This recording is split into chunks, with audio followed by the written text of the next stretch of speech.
This engine was built in 1820, not to pump out mines, but to pump drinking water to West London.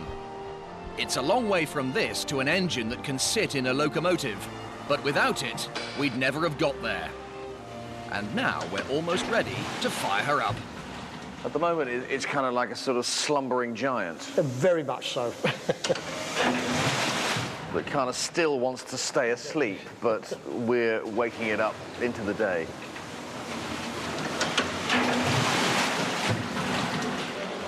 James Watt's engines were the first to use steam pressure to push a piston. Inside this 1,088-gallon cylinder, steam pushes down a piston that fits snugly inside. Up here, a giant pivot uses each downward piston stroke to lift up a rod on the other side, which is connected to the pumping gear. Once the pump is raised, gravity is allowed to pull it back down, which injects the water inside it into the required pipes below, and at the same time raises the steam piston at the far end. There's a pause as the steam pressure builds up, then the cycle begins again. And the great thing about this engine is that once it's running, it drives itself. Well, the engine is now running automatically. All the driver has to do is start it and stop it and regulate it. Okay. The engine looks after itself. It's just a joy to watch all the wonderfully crafted valves, rods and levers running almost silently. It's brilliantly thought out 19th century automation. But there's one thing you might just have noticed about this engine. It's huge. That's because James Watt believed the only way to power his engine was with low-pressure steam. His steam was generated by massive kettle-like boilers such as this one, made of a patchwork of iron riveted together then bricked over.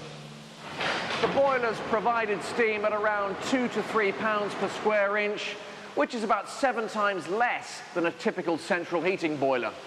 With the materials and metalwork available at the time, Watt considered the use of high-pressure steam to be extremely dangerous.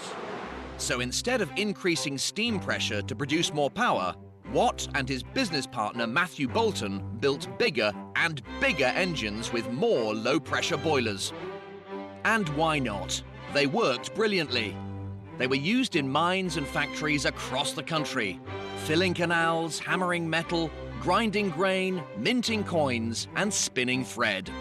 These great British machines drove the Industrial Revolution and would go on to power the world. But Watt's dogged insistence on low pressure meant that his engines were far too big and heavy to pull themselves along, never mind power a train. So instead, the breakthrough that would lead to the locomotive came from a far more daring, maverick engineer, a man James Watt despised, but who was affectionately known to his friends as Captain Dick.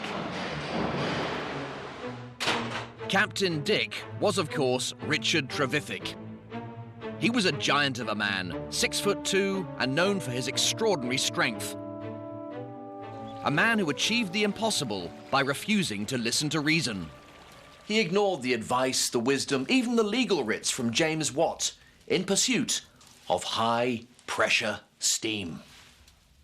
With limited coal reserves in his native Cornwall, Trevithick started out trying to make engines that were more efficient than Watt's. His first great innovation was to replace Watt's kettle-shaped boilers with cylindrical ones, a shape that spread the steam pressure evenly and so was much stronger. Of course, Trevithick's high-pressure engines did infringe a few of Watt's patents. But did he care?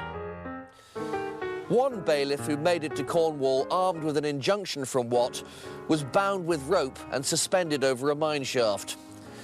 He didn't bother Trevithick again. Trevithick soon realized that he could make small, powerful engines, and he knocked together a prototype to demonstrate their wider potential. The world's first self-propelled passenger vehicle, the Puffing Devil, trundled triumphantly down a Cornish lane in December 1801. Some say it came to a sticky end, that during some slightly premature celebrations in the local tavern, the boiler exploded. Perhaps he shouldn't have had that extra pint.